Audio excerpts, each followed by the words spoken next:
Good morning. It's great to see you all this morning, and welcome to the December 9th edition of the Refresh Roadshow webinar. Today, we're going to be digging into the integration of results-driven accountability, or RDA, into the A through F ratings.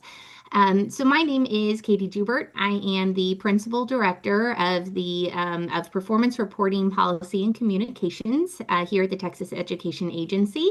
I'm joined today by Catherine Beck, who is our Senior Division Director for Performance Reporting.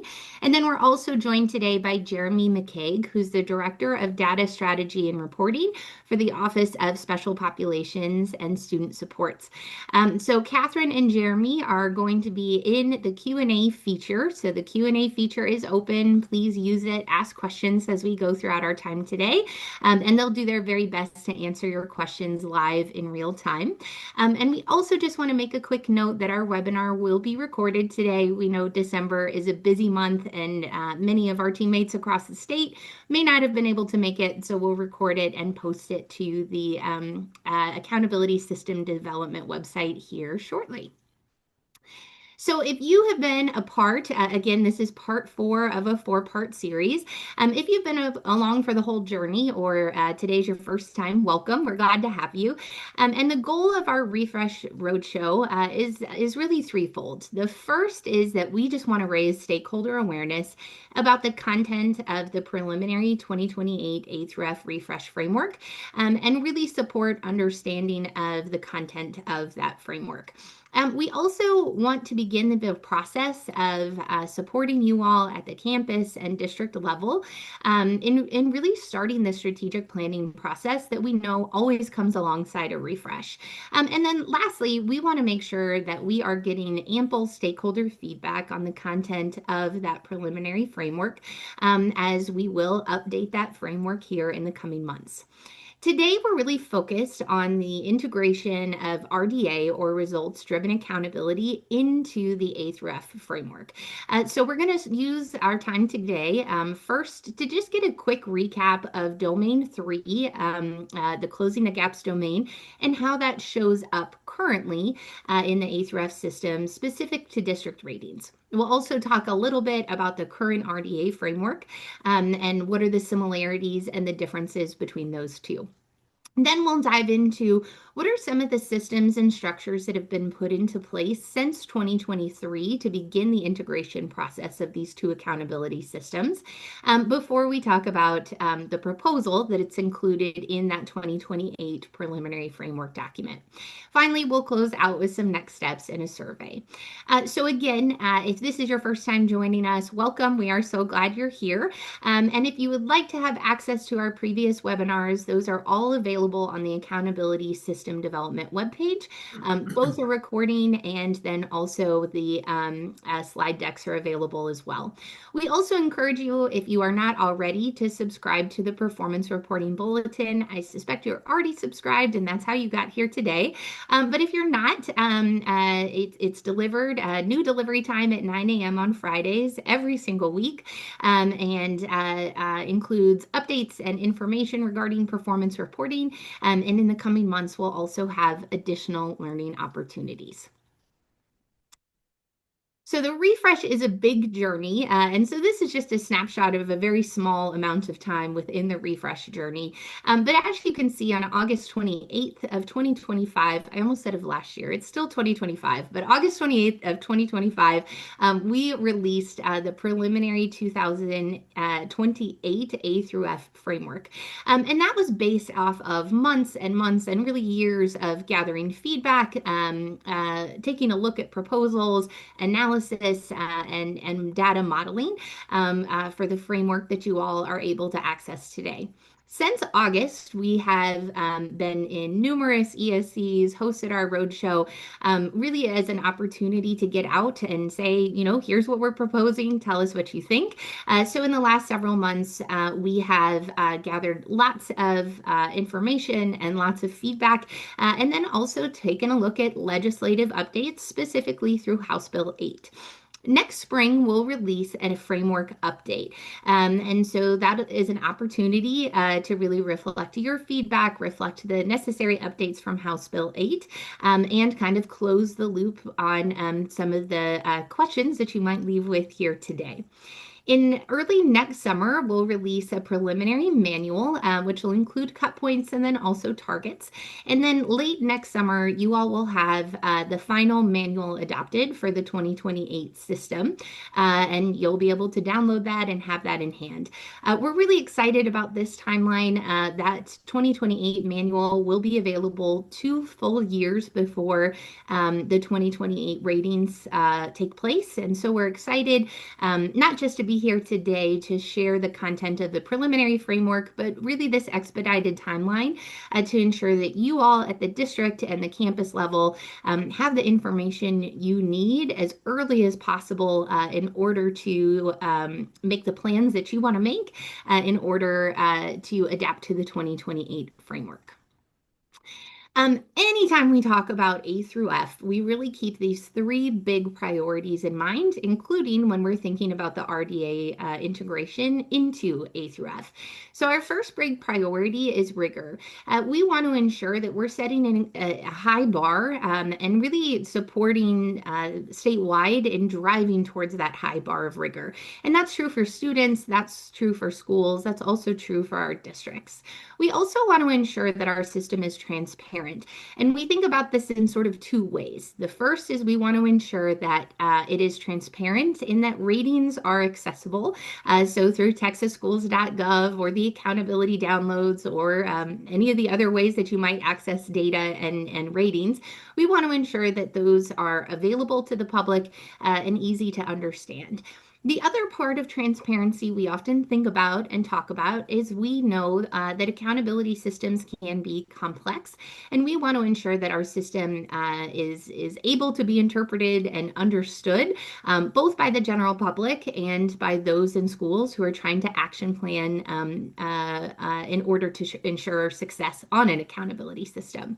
And last but certainly not least, we want to ensure that our system is fair. So here in Texas, which is a little bit unique, it is mathematically possible for every single school in our state to receive an A rating, and that element of fairness is something that we always keep front of mind. So our accountability system is really designed to answer three big questions. The first is, are students achieving? The second is, are students growing? And then the third is, are the most vulnerable students within our student population, whether that's at the school or the district or the state level, are those students who have been historically underserved also growing and achieving? And so today we're really here to talk about that third question, which is answered in domain 3, the closing the gaps domain. And that accounts for 30% of an overall score. So in domain 3, and we're going to talk first about just generally how domain 3 is scored, and then specifically how domain 3 is scored at the district level. So within domain 3, again, we're attempting to answer the question, are the most vulnerable students in our schools growing and achieving? And the way that we do that is we measure the extent to which a campus is meeting or making progress towards predefined targets that are defined all the way through 2038. The way that we actually measure progress is through 4 different components. So this example is specific to high schools or K-12 schools that have CCMR, meaning they had a graduating class last year in general. And we measure 4 different components. So for this example, at the campus level, we measure academic achievement, we measure the graduation rate, we measure progress to English language proficiency, and then we measure school quality, which is CCMR. We look at 4 distinct student groups currently in domain 3, which is all students, the 2 lowest performing racial or ethnic groups from the previous year's data, and then we look at the high focus group. And the high focus group, of course, includes all students who are economically disadvantaged, all students who are emergent bilingual, all students students who are in special education, and then all students who are highly mobile. So at the campus level, a campus has the opportunity to earn points for, again, meeting or making progress towards those targets for four groups across four domains, and then for each component, have the opportunity to earn 4 points. So that's at the campus level in our current system for Domain 3. Now, at the district level, Domain 3 is calculated a little bit differently. And this is actually true for Domains 1, 2A, 2B, and Domain 3. So at the campus level, I'm sorry, at the district level, the district score is reflective of a proportional weight of the campus scores.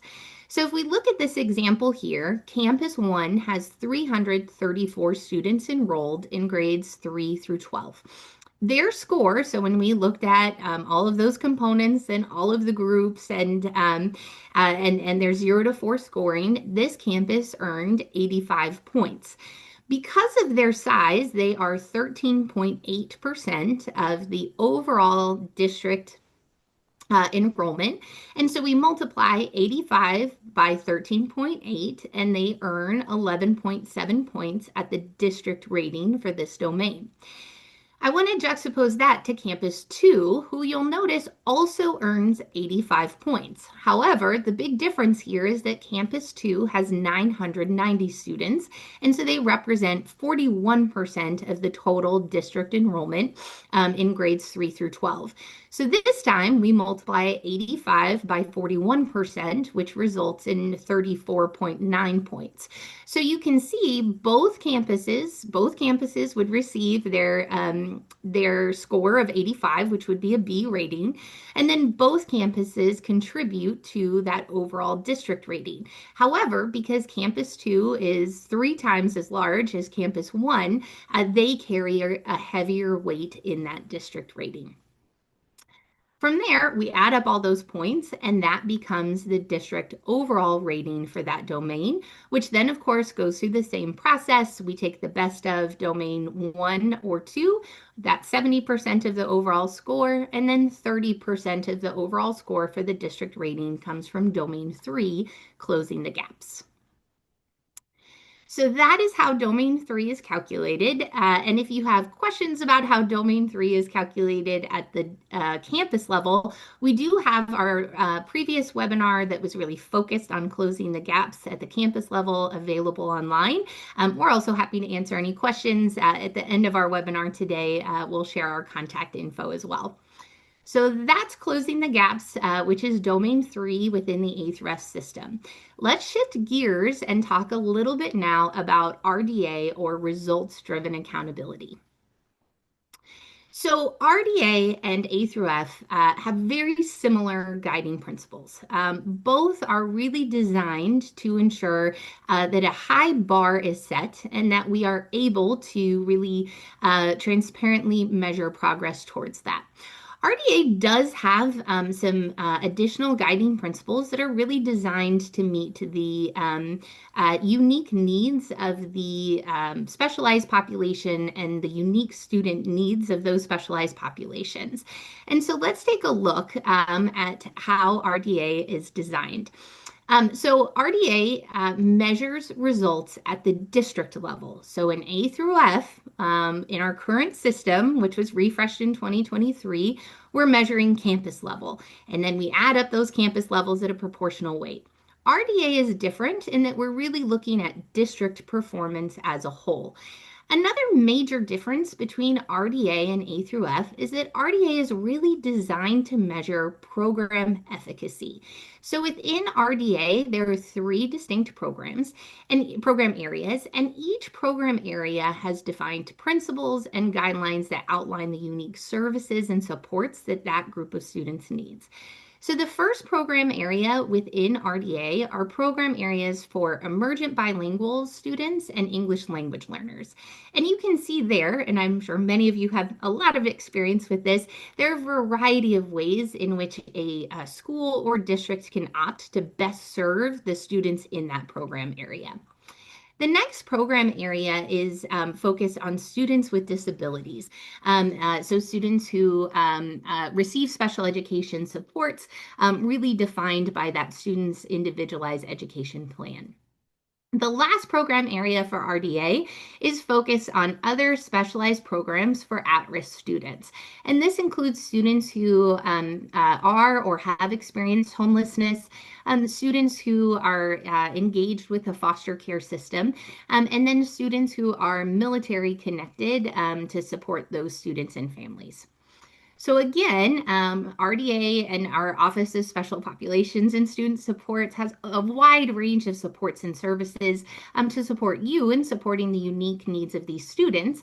And then we measure the efficacy or the effectiveness of those programs through three domains. The first is academic achievement. The second is post-secondary readiness. I'm sorry, my computer's glitching just a little bit here. Okay, I think we're back on track. And then the last is disproportionate analysis, which is really unique towards our special education students. So RDA is also evaluated differently than the A through S system. So RDA is evaluated through performance levels, or PLs, which are calculated based on RDA specific cut points. And one thing I just want to note is that a higher performance level indicates a lower performance for that indicator. So generally, the higher the performance level, the more need we're seeing from that group of students on those indicators. So a district could receive performance letter from 0 to 4. And then we also want to note that there are indicators within the RDA framework that are report only and then are not factored into the accountability. So I'm sure many of you have seen the RDA reports that are available. So you can see here they're grouped again by those three program areas. So program areas for our EBs and English learners, program areas for other special populations, and then program area for special education. And then those three domains, student achievement, post-secondary success, and then for special education, the disproportionate analysis are each have a number of indicators tied towards those. And then last, but certainly not least, we have the actual performance levels, which are posted and publicly available, the masked versions of those, meaning numbers are masked to ensure that student confidentiality is protected. So here we have an example of the special education graduation rate. So you can see that for this district, they had 181 graduates out of a class of 208, which means their graduation rate was 87%. The specific cut point for RDA for this indicator is performance level 0 cut point is between 80 and 100. And so because they had 87%, the performance level for this district on the SPED graduation rate indicator is a 0. And again, the lower the performance level, the stronger things are performing for students within that indicator. We also want to note that performance levels could be NA or not applicable. And then you also may have it may be notated as SA, which refers to special analysis, which means that the minimum size requirement was not met and there were some different calculations at play. So you may have SA1 or SA4, which just lets you know a slightly different calculation method was used. Once performance levels are defined, so those indicator-specific performance levels, those are what drive determination levels. So in order to find the determination level, first, the mean of the performance level is calculated. Then we establish percentile-based cut points and then assign determinations. So you can see in this example here that a district that is at or above the 99th percentile is at a determination level 4. And that indicates that substantial intervention is needed to support the students within that program area in this district. So those determination levels are really really what drive the level of support and intervention that a district would receive in their continuous improvement process to support the specialized group of students or groups of students that need the most support at that district.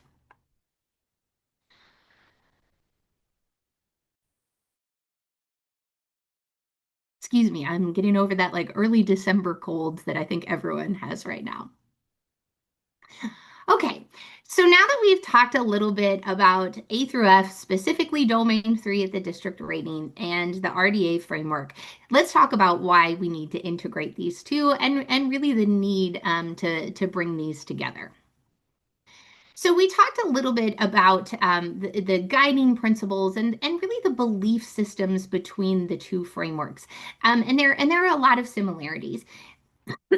Some other similarities that I would really highlight is that both of these include measures that fulfill federal requirements for special populations, and both are essential elements of our broader accountability framework. Um,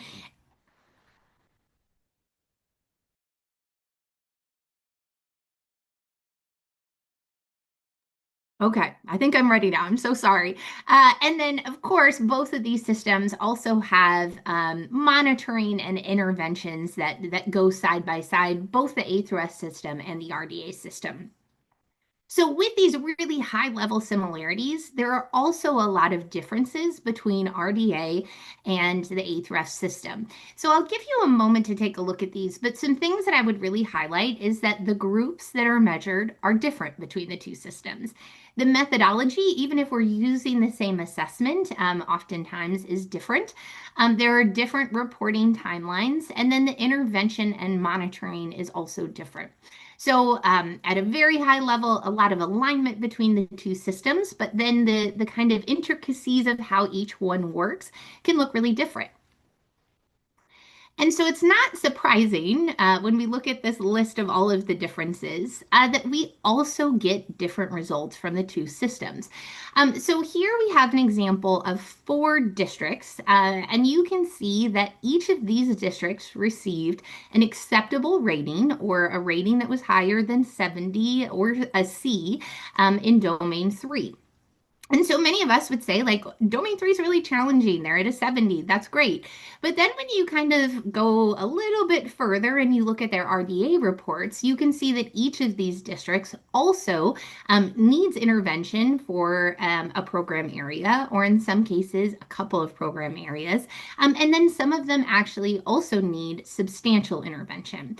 So we want to ensure that we're telling a cohesive story. And so we shouldn't have the case that it's like, oh, everything looks great, they've got a B. But wait a second, we need intervention for our EB program area. So we really want to ensure that a cohesive story is being told between the two accountability systems. And that's really the driver between the integration of RDA and A through F. First and foremost, we want to ensure that we have an aligned accountability system that allows for more streamlined efforts and reduces the redundancy that can come having two different systems. We also want to assure that we have that comprehensive performance view. And so anybody is really able to access and understand not just how, overall, how are the all students groups doing, but I'm really passionate about this specialized group of students, and I want to understand how they're doing. The public and us should be able to do that in kind of a one-stop shop. Lastly, we want to ensure that we have consistency in policy and stakeholder transparency. I also know in my experience, we would get our A through F ratings and would start the strategic planning process, and then later get your RDA results and be like, oh wait, where do we focus? Where should our time be spent? Where should we really spend our efforts? And so we really want to ensure, not just from a public perspective, but for those of you that are doing this work alongside kids and teachers and school leaders every day, that we no longer have two stories or two different versions about how special populations are performing within your district.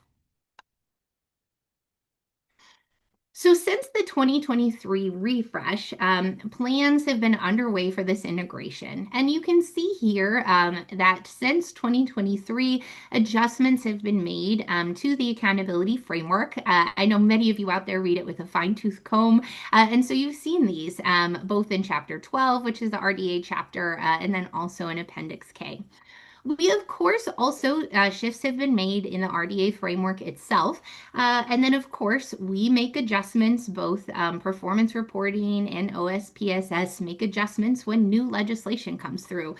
So, for example, after the passing of House Bill 6, discipline indicators were excluded from performance level means and determination level calculations. And so these are just examples of some of the changes that have been made to the accountability system as we work towards integrating these two systems.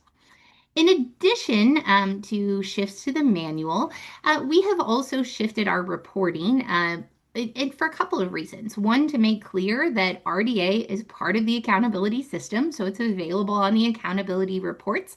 And then two, to make sure that, whether you're accessing TPRS or your accountability downloads, these things are easily accessible to you and any other stakeholders who may want that data for your district. So here you can see starting in 2023, RDA was added to the TPRS menu under that other links.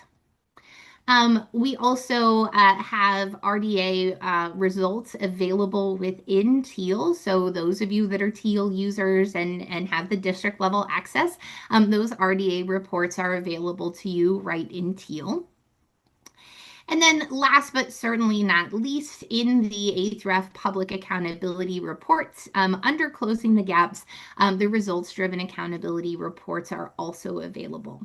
So those are some of the moves that we've made since 2023. This has been a long journey for this integration, but some of the tweaks and shifts that have been made to really start to begin the marriage of these two systems.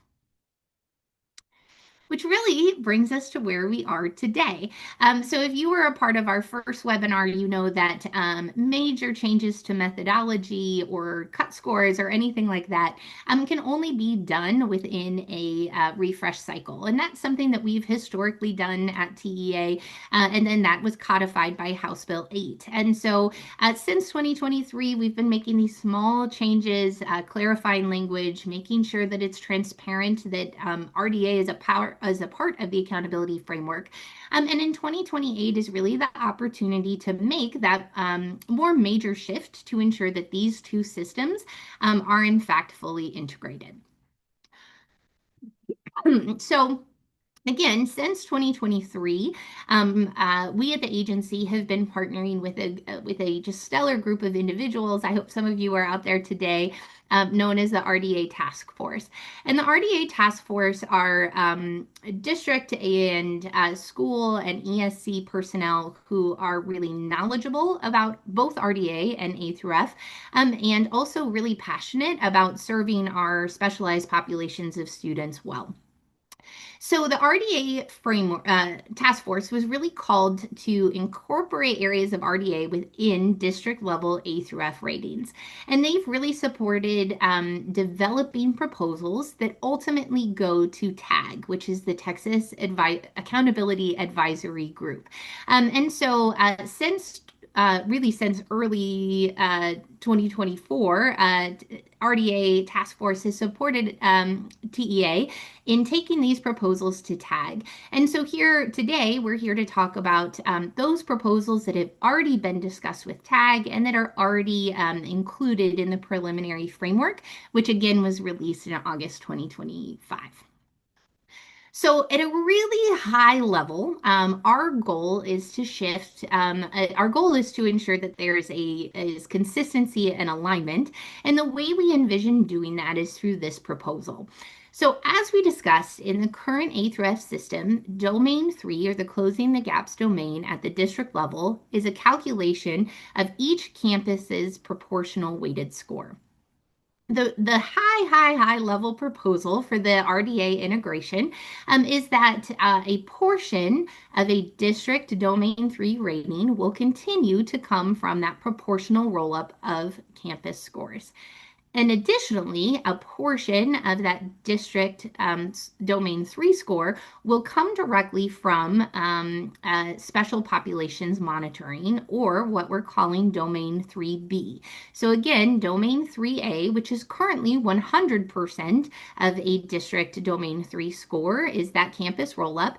And domain 3B is what we currently call RDA, or results driven accountability. And so our goal is to really think through what are the right things to measure, what are the right student groups to measure, and then at what percent weight should we measure domain 3A and domain 3B in district ratings. So if you look at the far right of your screen, the kind of last big piece of this is that weight. What percent comes from domain 3A? What percent comes from domain 3B? Leading up to that, as you can imagine, there are a number of really critical decisions to make to ensure that ratings are rigorous, ratings are transparent, and ratings are fair. So the first sort of round of decisions that have gone through the RDA task force, have been shared with TAG, and are currently a part of the preliminary framework are three big buckets. So the RDA and A through F reporting areas, the indicators to be measured within domain 3B, and then the methodology used to measure each indicator. So that's really the focus of our time together today. Again, we're focused on helping stakeholders access and really understand the preliminary framework. And those three areas are the content of the preliminary framework related to the RDA integration. In the coming months, we will be working alongside TAG, who really support the agency in holding fast to those three priorities. And we'll be thinking about the targets for each indicator, how each indicator will be scored, and then finally the weight of domain 3A and domain 3B in district domain 3 ratings. So definitely stay tuned. Much more information to come, and many of those updates will be reflected in the updated framework, which will be available next spring. So with that in mind, let's talk about what is in the preliminary framework, what is coming out of the RDA task force, what has already been taken to TAG, or the Texas Accountability Advisory Group. And the first major area of decision point was around three areas of reporting. So question number one was like, what is the impact on campus ratings? Question number two surrounded significant disproportionality, or SD indicators. And then question number three was monitoring interventions and determination levels. And the big headline I want everyone to walk away with is that while campus data, significant disproportionality, and determination levels will be reported, they do not impact A through F accountability ratings. So they'll be reported alongside A through F ratings, they will be shared, but none of these three things would impact the actual scoring behind A through F ratings. Let's dig in a little bit. And I know a question that many have had is like, okay, well, what does the RDA integration mean for campus ratings? And the answer is a little bit, but not much, to be honest with you, because RDA really is a measure of district performance and the program efficacy at the district level. So it's right there in big bold print. No impact to Campus 3 closing the gap ratings. We do not propose any changes related to this integration to campus level domain 3 ratings. And we do not anticipate an ESSA amendment needed because we are not making changes to the calculations related to campus level. So again, there are no changes to A through F closing the gap accountability groups reports for campuses or to school improvement identification processes. So let's talk a little bit about what that looks like. So here you have an example of a campus level domain 3 report.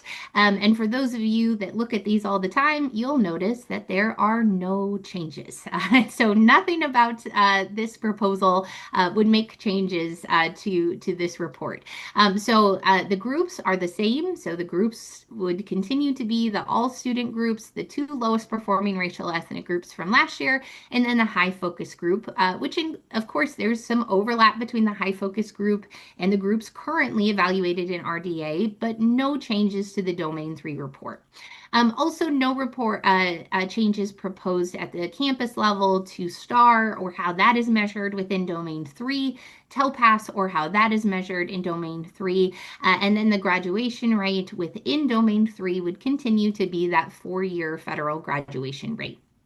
And then, of course, dropout rate is not currently measured in campus level A through F calculations within Domain 3. Well, we do propose, so not changing the way calculations are made or what groups are assessed. However, we do propose adding two groups under the additional group tables of accountability reports. So the two groups that we propose adding are first EB monitored, so that would be reported but not calculated, and then the same for our military connected students. So here you see a mock-up of what that would look like. You can see we even propose doing it in a different color to really make that distinction clear of this is being reported but does not impact campus level ratings.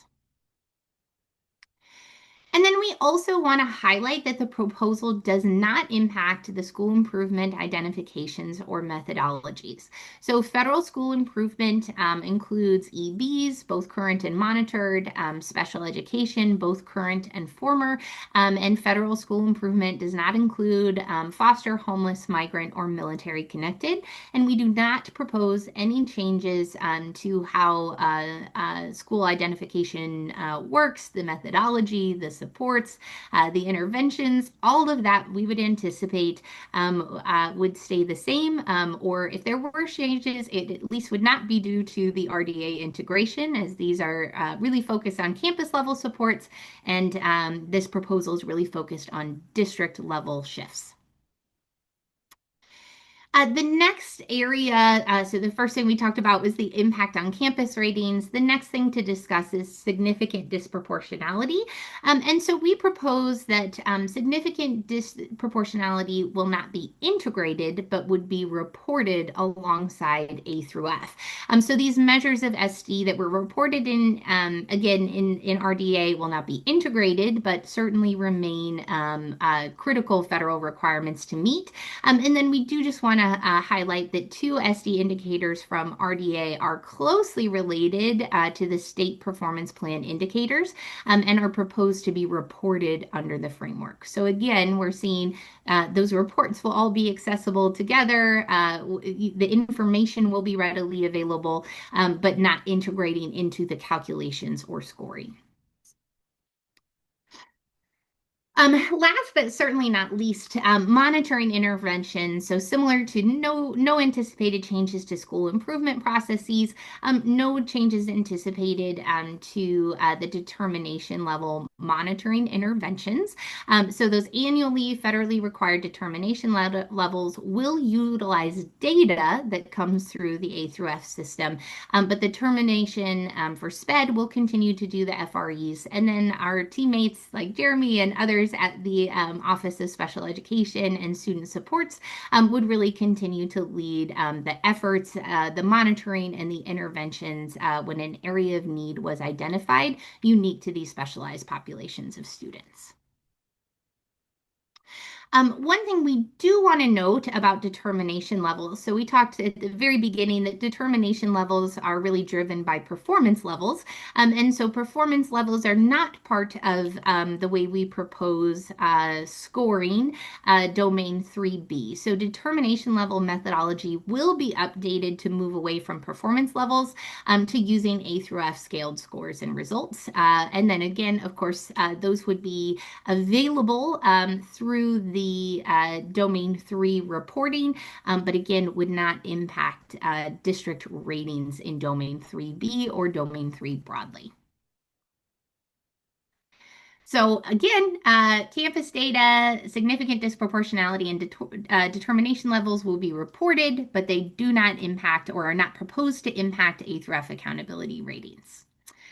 So now that we've kind of like knocked that one off, let's talk about the program area student groups and components that are proposed to be evaluated in Domain 3B. So you'll probably recall from the beginning, we talked that RDA is really driven by measuring the efficacy of program areas, and specifically program areas for our emergent bilingual and English language learners, program areas for students with disabilities, and then program areas for other students who are at risk. And so RDA currently has three program areas, and we propose within Domain 3B to shift that to four program areas. So the first, emergent bilingual program area students, special education program students, foster program students, and homeless program students. And so here you can see each of the groups within those program areas that we propose to be evaluated as part of Domain 3B. So under emergent bilingual, for academic achievement, we propose evaluation for bilingual education students, students that are served through ESL or English as a second language programs, alternative methods, and then emergent bilinguals who are not served, as well as EB, both monitored and former, so EB years after reclassification for academic achievement. We also propose for graduation evaluating what we're calling Ever EB. So that is a student who ever has been identified as an emergent bilingual in grades K through 12 for the graduation rate, and then current emergent bilinguals in grades 7 through 12 for the dropout rate. Within special education, we propose evaluating both current SPED and then students 1 year after exit for academic achievement. Students who have ever been in special education in grades 9 through 12 for the graduation rate, and then students who are currently in special education in grades 7 through 12 for the dropout rate. For foster program students, we propose current foster care evaluation for academic achievement, students who have been in foster care in grades 9 through 12 for the graduation rate, and then current foster care students in grades 7 through 12 for the dropout rate. And then the homeless program kind of mirrors the foster care in that we propose looking at current students experiencing homelessness for academic achievement, ever in grades 9 through 12 for graduation, and 7 through 12 for the dropout rate. So those are the individual student groups or listed under their program areas that we propose evaluating as part of Domain 3B. And one important note that I do want to highlight is that for each of these groups, a minimum size of 10 is proposed. So that is a shift from the current RDA framework. So we do propose in alignment with everything else and everywhere else in A through F that the minimum size to be evaluated is 10. And of course, this is a district measure of program efficacy, so 10 students across the district rather than 10 students within a specific campus. If you wanted to look at this a different way, there are kind of three bucket of indicators that we're looking at. So that was a struggle.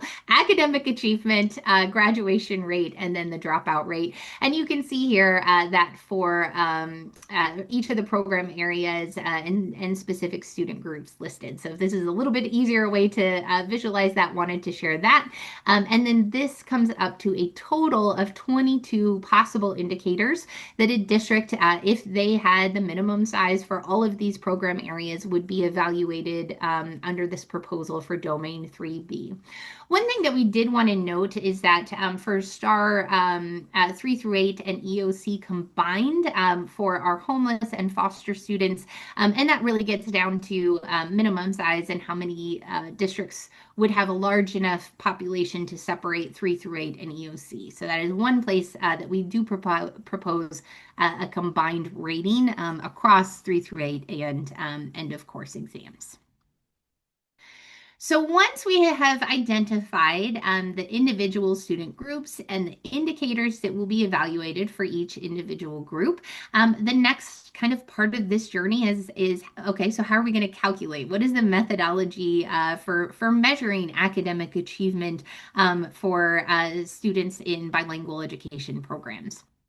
Um, so a new calculation for the STAR exam, of course, academic achievement is currently measured through the STAR in 2028. That will be the SST or the Student Success Tool. And a new calculation is proposed. So currently in Domain 3, we actually measure the STAR in two different ways. So the academic achievement is the percent at meets plus in math and reading, and then the student success is an average of approaches, meets, and masters across all subject areas. So for Domain 3B, we actually propose a new way to measure STAR. The way that we propose doing this is an average, however, a weighted average in order to really credit districts for meets and masters performance. So you can see in the gray box the calculation that we propose. So it's the percent at approaches, and then we'll add that to 1.1 times the percent at meets, and then add that to 1.2% times the percent at masters, and then divide that by 3. So really weighting those students that landed at meets and masters a little bit higher to really credit that. So again, this would be a different way that STAR or SST in 2028 is measured within the A-F accountability system, really unique to Domain 3B. And we really hope credits that meets and masters performance that we understand is hard to attain and really does require specialized supports for all groups of students, especially our most vulnerable students. And then again, the minimum size proposal is 10, and that will be 10 students across the district. Our next academic achievement measure is TELPAS. And TELPAS, we actually propose using the same methodology that exists under the current RDA framework. So in the RDA framework and what we propose for Domain 3B is that we're really looking at the performance of long-term English learners. And so these are students who have been in schools in the United States for 5 or more years and are currently enrolled in grades 5 through 12. And what we look at in RDA and what we propose to look at within Domain 3B is those isolating that group of students who are longer term ELs and measure the percent of those students who have a TELPAS composite rating of beginning or intermediate. So of course, in the STAR component or the SST component, when we're looking at the weighted averages of approaches, meets, masters, we want to see that steadily go up. We want to see more kids at meets and masters. We want to see more kids at approaches year over year. For this TELPAS measure, this number is ideally going down, right? We want to see students who are enrolled in U.S. schools for more than 5 years achieving higher than the composite ratings of beginning or intermediate on the TELPAS exam. Again, of course, as all the way across the A-F system, the proposed minimum size here is 10. And again, this is really mirroring the current RDA methodology proposed for Domain 3B. For the graduation rate, so currently in Domain 3, 3A at campus ratings, we measure the 4-year federal graduation rate. And the proposal here is to measure the 6-year federal graduation rate without state exclusions within Domain 3B. So graduation rate is calculated by taking the number of students in the cohort who graduated, in this case within 6 years, and then dividing that by the total number of students in the class. And again, minimum size proposed of 10 students. And last, but certainly not least, a new indicator to the A through F system.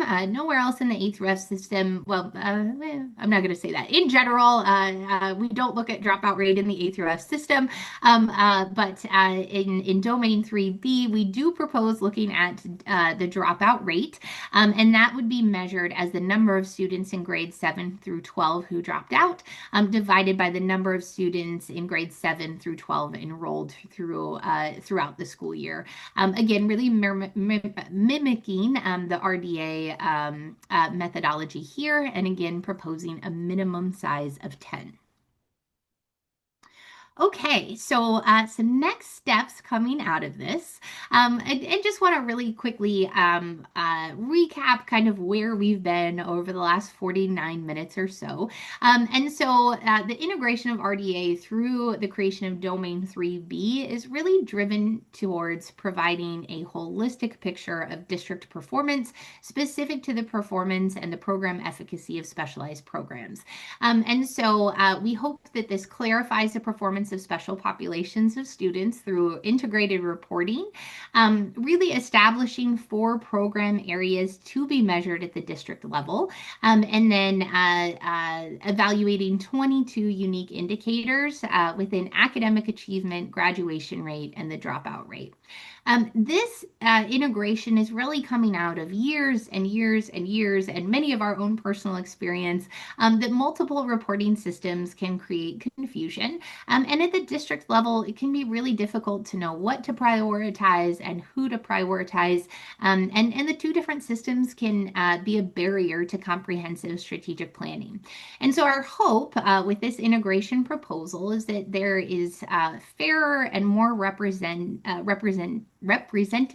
evaluation of district performance, and that knowing where to put your efforts, which groups of students need support, is more transparent both to you and then stakeholders who are interested in district performance within your community. So today we talked about the content of what's in the preliminary framework related to the RDA integration. And so the RDA and A through F reporting areas, we outlined the indicators and which student groups will be evaluated on those indicators, and then discuss the methodology for each indicator. In the coming months, we'll be going to TAG, and more information will be available with our updated framework in spring of 2026, really related to the targets for each indicator, which will be in the manual, scoring for each indicator, and then a proposed weight of Domain 3B in Domain 3 district ratings. And again, just to stamp really clearly, currently Domain 3 is a district proportional roll-up of the district Domain 3 score is a campus. The district Domain 3 score is representative of campus proportional roll-up. In the 2028 methodology, we propose that a portion of the district Domain 3 rating comes from that campus proportional roll-up, where a portion comes from Domain 3B, or the special populations monitoring score. If you have been with us through the whole journey of our Refresh Roadshow, you now can put a check mark next to every single element that's included in the preliminary framework. So we have talked through proposed changes to the student achievement domain, the closing the gaps domain, and distinction designations, and then are really closing the gap today with that district only Domain 3B special populations monitoring. And so we do want to name again all of these websites. All of these decks are available on our Accountability System Development website. If you want to go back and reference them, or if you missed a part of our webinar series, the recordings are also available. And then our recording from today will also be available either late this week or early next week. We also just wanted to take the opportunity to invite you all to another learning opportunity. So we have heard a lot. I'm saying the word marriage a lot, but we're marrying RDA and A through F. We also need to form a marriage between PEMS and accountability. And we've heard that, both are really intricate systems, both require a really high level of expertise, and have heard, we need some additional support in figuring out what the balance between these two is and how we speak each other's languages. So we're really excited that on January 7th at 9:30 we will be co-hosting a webinar with our teammates at TSDS entitled "Best Practices for the PEMS Fall Resubmission." And so this is an opportunity to learn about your final verification, high impact corrections that you can prevent, that you can make in order to prevent resubmission issues. And then what are just some routines and systems that you might want to integrate within your teams at the district level or the campus level to really close any gaps in that last mile before resubmission. So we look forward to seeing you there if that's an area of need or you're just curious. And the registration links will be available in the performance reporting weekly bulletin. And last but certainly not least, we've talked a lot about this timeline over the last months and today. So we are kind of closing out kind of chapter one and continuing to develop a lot of feedback. Gather a lot of feedback and recommendations and your thoughts on the preliminary framework. From there, we take all of that. We take the legislative updates through House Bill 8, and next spring, again, we'll have an updated framework and alongside with responses to public comment. Early next summer, you can anticipate the preliminary manual in hand or on the website, and then late next summer, that final manual adopted, making sure that you all have that accessible 2 full years before the 2028 ratings. So we greatly appreciate your time today. We know it is a busy month. Many of you are probably in the middle of, I know for sure, EOC testing is going on. Lots of testing this time of year. Many priorities to balance. So we sure do appreciate you taking the time out today. If you have feedback on the framework or the proposal that you heard today, please make sure that that goes into the stakeholder feedback form. But if you have feedback, and we hope that you do on the presentation today, what worked, what didn't, how we can make adjustments for future webinars or refresh roadshows, we do ask that you drop that feedback either in the link in the chat or use the QR code. We also just want to name that we are here to support you and to answer questions. So if your question didn't get answered in the chat today, we'll try and close those out before we close out the webinar today. But I know sometimes 5 minutes after you leave, all of a sudden you've got a whole list of questions. Feel free to email us. It's on the screen, or give us a call. We want to make sure that you're clear and are able to get what you need for the 2028 refresh. So I will give a couple moments for Catherine and Jeremy to close out any Q&A in the chat. And once Catherine says we're kind of all good, we'll close out the webinar. But please do give us your feedback, and thank you again for coming out today.